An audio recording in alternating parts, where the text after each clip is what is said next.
Okay. Joining me today is a professor of political science at Yale University whose work examines persuasion, rhetoric, and how citizens exercise judgment in democratic politics. He's the author of Saving Persuasion, a defense of rhetoric and judgment, which takes a fresh look at why rhetoric matters in democracy and why it's often misunderstood. Professor Bryan Garsten, thank you for joining me. Thanks for having me. So, your work defends persuasion as a necessary part of democratic life, but you're also very attentive to the dangers of manipulation. And so, what does propaganda mean to you, at least in speech, if not online? And how does that differ from the kind of persuasion you argue is necessary for democratic deliberation and a healthy political environment? Yeah, well, the word propaganda itself tells us something about its origin. Propaganda was originally um, what a religion, especially the church, tried to impress upon the minds of the people. So they wanted to propagate a doctrine.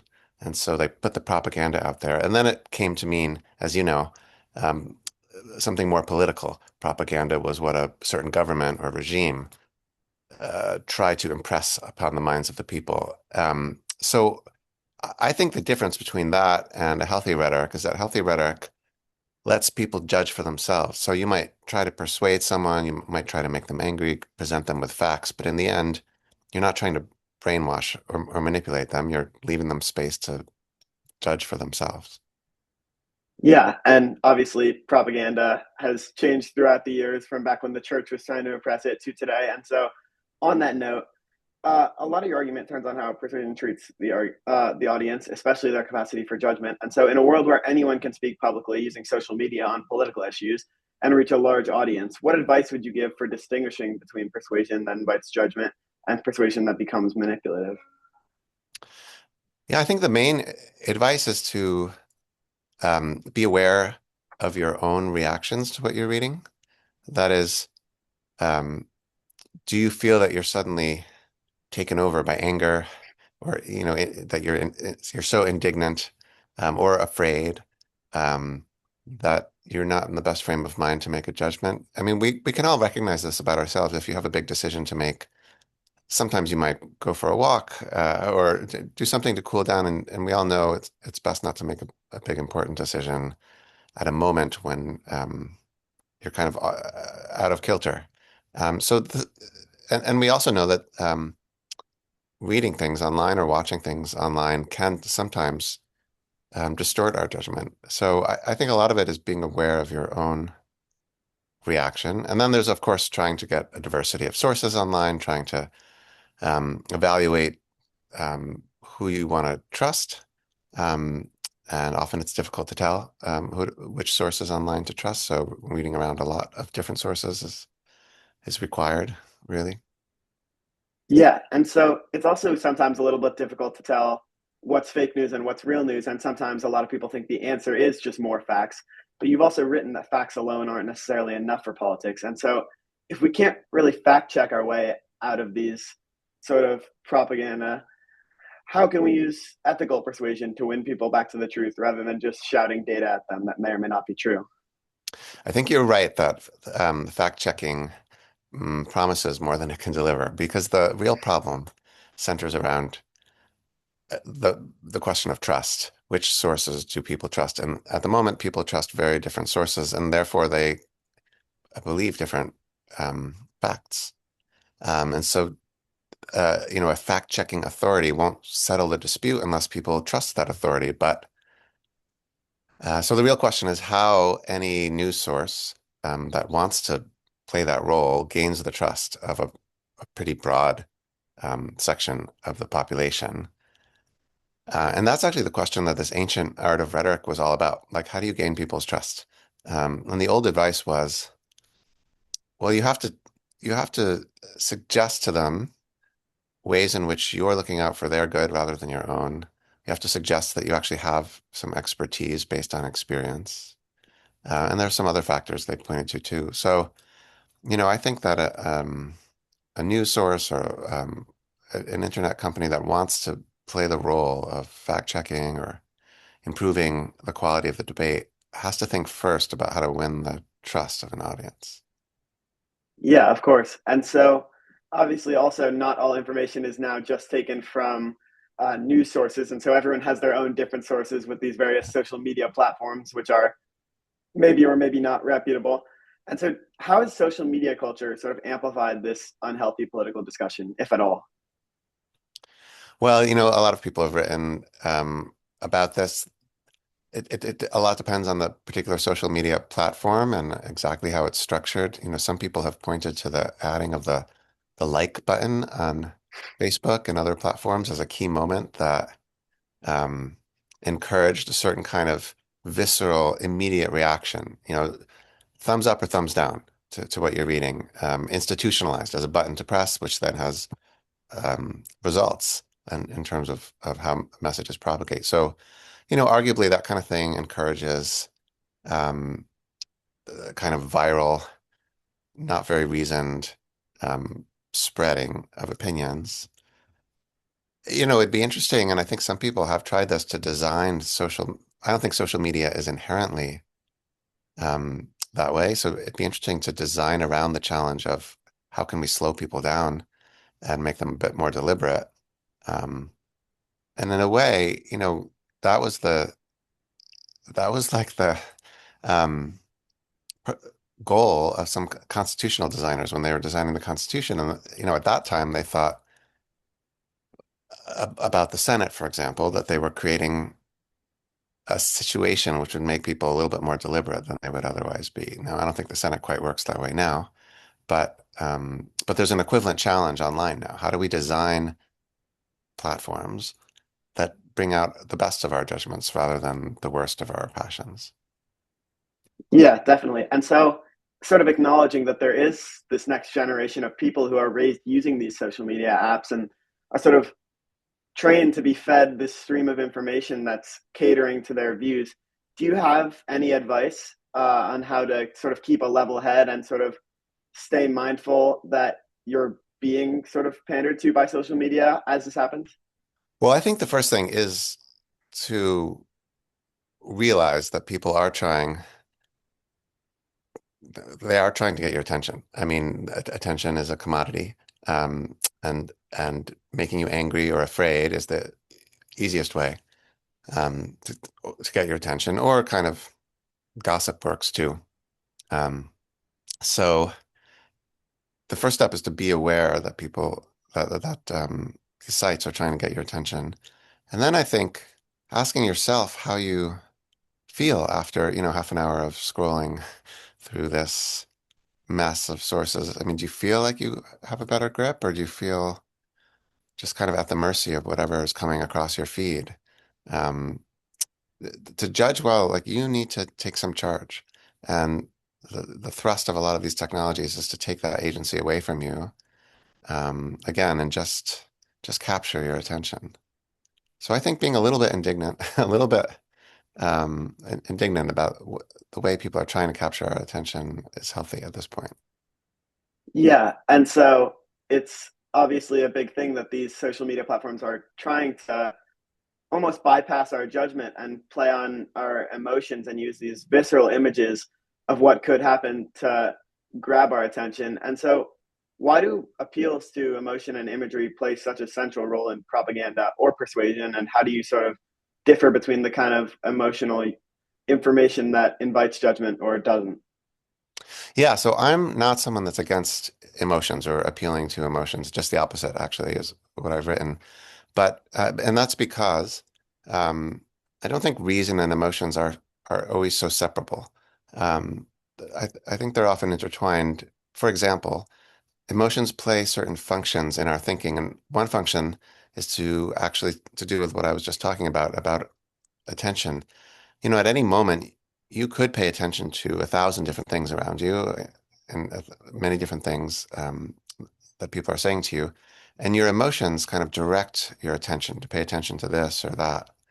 Um, and so appealing to people's emotions to draw their attention to certain problems, um, that's kind of a normal part of discussion, I think, and not necessarily problematic.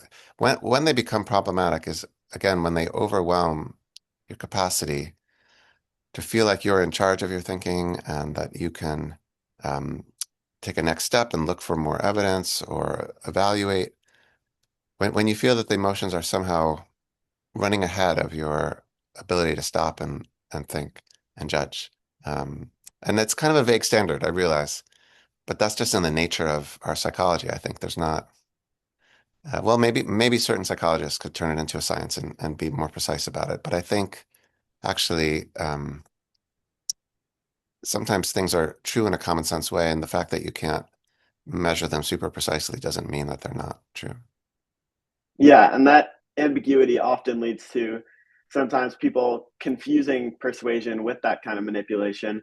And so you talk about this a little bit in your book, which is why rhetoric and persuasion has come to be viewed so skeptically by the public. And so, why do you think persuasive speech has come to be seen as a threat to politics? Yeah, it's been seen as a threat for a long time. I mean, going all the way back to ancient Greece, and um, that's because certain people really are skilled at persuading us, and I think we sense that skill as a possible threat because persuasion is, it's always, as you said, it's a neighbor to manipulation. So it's natural to fear people who seem especially persuasive or to worry that they might have too much power over us. And then especially in democracies and especially in modern democracies where technology makes um, communication so quick, um, the the danger becomes even larger. And so it's natural to be on guard. I think it's good to be on guard, actually. Yeah, and so there's no necessarily key feature to look out for, no magic solution, but is Well, there? Oh, yeah, I'm realizing there are a couple things to say, maybe. There's some techniques you can notice. I mean, one is which emotions um, you see them trying to arouse in you. And it is true that anger and fear are the most easily abused because of their intensity and because of the kind of reaction they provoke in us. Another thing that's common amongst um, propagandists and demagogues is to invoke a kind of vague they. So you talk about what they are trying to do to you and really amp up the sense that the audience has that they're being victimized by a shadowy, unidentified, but other. And you never quite come out and say who the other is. Some there are anti-Semitic versions of this. Um, um, there are other versions too. And that form of manipulative rhetoric is alive and well. I mean, you can hear it on some websites and TV stations. And that also has a long history, that kind of rhetoric. yeah, and so you already hit on this a little bit, but is there any key differences that we can see just in a speaker or in information we're viewing when we're looking at it to notice what's inviting our judgment or what's bypassing it? Yeah, I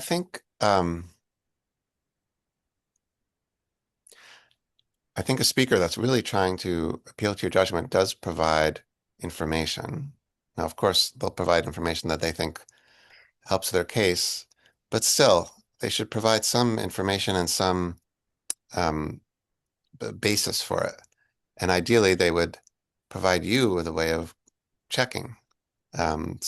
In other words, the sources they use. So if someone is telling you that, they have a source, but they can't reveal who it is, and or if they just say in a very vague way, everyone knows, or something like that, those are kind of warning signs because they're not being open and clear about where their information is coming from in a way that would let you go check it. Um, Also, speakers tend to be more reliable if they actually try to acknowledge some partial truths on both sides or many sides of an issue, and they sort of acknowledge that there's some truth in the other side, and then explain why, nevertheless, they take the view they do. That's often a sign of someone that's more trustworthy. Although a really clever speaker can use that and can, appear to do that in order to make themselves trustworthy. So you have to watch out for that too. Yes, of course. And moving on a little bit, early in the book, you emphasize that democratic power usually operates through speech rather than force. And so, how should we understand persuasion as a form of rule in democratic politics? Yeah, I think, when you live in a society that has people who disagree with each other about fundamental questions, which we do, there's a basic question you face, which is how do you relate to the people on the other side? Um, there aren't really that many options. If you step back and think about it, um, you can try to defeat them through force, but then you have a polity that's at war with itself, and that's potentially a civil war. You can hope that they'll leave or try to drive them away, wait for them to die, or try to persuade them and try to come up with procedures that let you live together even if you don't all agree. So if you give up on those last two, it seems to me the options aren't very attractive. So I think a politics of persuasion um, is necessary. But the other thing I would say is that it's also attractive because in order to try to persuade someone, you really have to pay attention. You have to figure out where they're coming from, which means you have to pay attention to them. You have to try to understand them at least a little bit, even if only for the purposes of trying to persuade them. And that means if you have a politics of persuasion, you have citizens they have incentive to pay attention to each other, try to figure each other out. And that is the beginning of a kind of political relationship that can be good overall. Yeah, of course. And you also talk about situations where citizens are maybe encouraged to defer rather than judge for themselves. And so, what happens when these political systems do encourage people to distance themselves from their own judgment? Yeah, so right, I talk about settings in which people, I think I use the word alienate their judgment, meaning it just seems too complicated, and it seems like um, it's best just to let the government or some experts judge for us. But the problem with that is over time, you can develop a kind of anger towards those judges if things don't turn out well. I think we see that now in the anger at the elites, at the experts after COVID, after certain experts led us astray, and in wars over the past decades. And in different fields, people have developed a real um, anger at experts. And those were experts that previously they had kind of given up their judgment to. And, they thought, well, they must know what they're doing. Let's let them judge. Um, but I think that can backfire over time. Yeah, and also it feels like sometimes to these citizens maybe that there's not much they can do, so they sort of just sit back and let it Right. happen. But obviously, that's not the case, and that won't lead to a productive society. So, what can citizens do to prevent a government that encourages them to distance themselves? Yeah, I mean, lots of political scientists talk about the importance of citizens being engaged or in one way or another. It's a complicated question because our system of government is representative, and that means we elect office holders to do most of the work of governing. And there are also agencies and that do a lot of that work. So, and I think it's true that we don't have to be constantly involved in politics, but we do have to pay attention. That's our job in representative democracies, to pay close attention to the people we elect, especially. Um, so that's the main thing, and that's not so easy to do today when we're being bombarded with different interpretations and facts. And then I'd say, at the local level, it is possible to be more directly involved. Often people find that once their kids are in school, suddenly they're more interested in what's going on in the town or the local politics, especially around schools. So that's an example of where people do get involved. Um, but there are lots of other issues where we're sort of encouraged not to, and um, and then we wake up and suddenly discover things are bad. Yeah, and I also feel like it's so important that we sort of inspire this next generation to continue doing the same thing of challenging these governments. And so it's a little bit difficult, but is there anything that you think people my age who couldn't necessarily vote or elect people or participate in those sort of civic responsibilities, is there anything you think we could do? Yeah, I mean, first you can still pay attention to what's going on, and then you can talk and write about it in public ways. I mean, this project you're working on is an example. If you see a concern, instead of just shrugging your shoulders or complaining, you can just say, well, I'm only a kid, but what can I do from here? Um, because of the technologies now, there's actually quite a lot. I mean, each of us is potentially, a television studio of our own in a way. And you should never underestimate how powerful writing or a video or some piece of communication can be. You never know what will catch on, what will inspire other people to then do something similar. And, quite quickly things can grow. So I think there are more opportunities now than ever, actually, for people, even before they can vote, to affect public opinion. And that's what really matters in these representative systems is public opinion is hugely powerful, hugely powerful. Um, an impeachment was basically avoided after January 6th because of a quick read of public opinion that said it would harm people in office holders in certain districts. Um, during COVID, public opinion became incredibly important. It's always incredibly important. So insofar as you can affect public opinion, you have power, but not through Yeah, and it also propaganda. yes, and it also feels like of those who are informed, disagreement and controversy are these unavoidable features of politics, and that's healthy, you argue. But how does the avoidance of these political disagreements give sort of an opening to persuasive messages like propaganda? Yeah, I do think it's true that the big question for us is how we handle controversy. I don't think we should try to avoid controversy. I mean, it's a big, diverse country. We're going to disagree, and people in people in rural parts of the country will see different things and have different priorities, for example, than people in the cities. Um, so I don't think we should avoid the disagreements, but I think how we practice them really matters. Um, and that's where different kind of developing habits of persuasion and deliberation. Uh, I think it's something we should practice in schools and colleges. I think you should practice on small scales at the local level, in different organizations like political parties and clubs and businesses. What you want is a citizenry where lots of people have some experience in some part of their lives with having to figure things out with other people who don't agree with them. Yeah, of course. I want to move on a little bit to back to modern technology a little bit. I feel like I would be remiss if I didn't bring up AI, which is now having such a dramatic impact on all of this information and what can you trust and what can't you trust. And so I just wanted to ask your opinion on how you think AI will impact the political landscape and propaganda. I mean, it's incredibly powerful. So, like most powerful new technologies, lots of good and lots of bad can come from it. So, um, in terms of what to worry about on the themes we've been talking about, I would say there's a real danger that because of information overload and um, the kind of diversity of perspectives trying to influence our judgments, and because it's difficult to even figure out what facts are sometimes, there's a real temptation to get something to help us.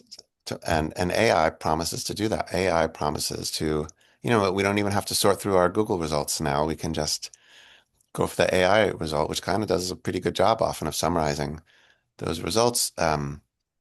But to some extent, when we do that, we are kind of ceding our judgment and investigations to that technology. So, there are going to be a lot of questions about which versions of that can you trust and when and how to best use it. Um, and there is a danger of the temptation to give up our judgment being too great to resist. And so we think it's a tool for us, and it is, but it can also take over more and more of the work that I'm suggesting we really want to keep as our own as citizens and human beings. Yeah, of course. And so after all these different types of propaganda and these different methods that you've spoken about, do you have any one or two pieces of advice that if anyone who were just listening for 10 seconds could listen to, that they should take away from this just to, be mindful and sort of be aware of when their judgment is being bypassed? Yeah, don't let people use your emotions against you. Don't let yourself be manipulated. Um, and think for yourself. Amazing. Thank you so much. Okay, thanks for having me.